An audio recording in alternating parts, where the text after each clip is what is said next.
Hello दोस्तों, नमस्ते, प्रणाम। मैं पुष्पा अम्बेडकर नगर से स्वागत करती हूँ अपने चैनल में। तो दोस्तों, आप सभी लोग कैसे हैं? आशा करते हैं अच्छे होंगे, स्वस्थ होंगे, मस्त होंगे। तो आप सबके बीच में मैं एक प्यारा सा ऐसे ही मजाक के माले एक गाना गाने जा रहे हैं और कमेंट करके ज़रूर बताइएगा। देखिए, गोविंद साहब का खाजा आया, जिसको जिसको खाना कमेंट करके बताए। और थोड़ा सा खाएंगे, थोड़ा सा रख देंगे जो कमेंट करेगा उसके लिए। और जिसको खाना रहेगा वो भैया आएगा हमारे घर पे, खाजा खा लेगा। क्यों जी, रख देना, थोड़ा सा रख दे। रख दो।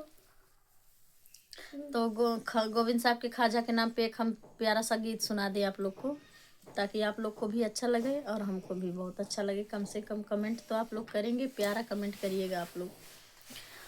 अरे जात बाटी गोविंद साहेब मेलवा हो, बड़ी यार जे कर नमवा। जात बानी गोविंद साहेब मेलवा हो, बड़ी यार जे कर नमवा। वहाँ जुग मिल बड़ा बड़ा खाजा, जे के खाए के बाऊ आजा। मिल बड़ा बड़ा खाजा, जे के खाए के बाऊ आ जाए। अरे जात बानी गोविंद साहेब मेलवा हो, बड़ी यार जे कर नमवा। जात बानी गोविंद साहेब मेलवा हो, बड़ी यार जे कर नमवा। भैया अम्बेडकर नगर में जे जे होई, अम्बेडकर नगर के गोविंद साहब मेला गल हुई, ते कमेंट करके बताई खाजा खैले कि ना खैले। और हम मेलाऊ ना गई नहीं भैया, देखा खाजा उजा खा लानी।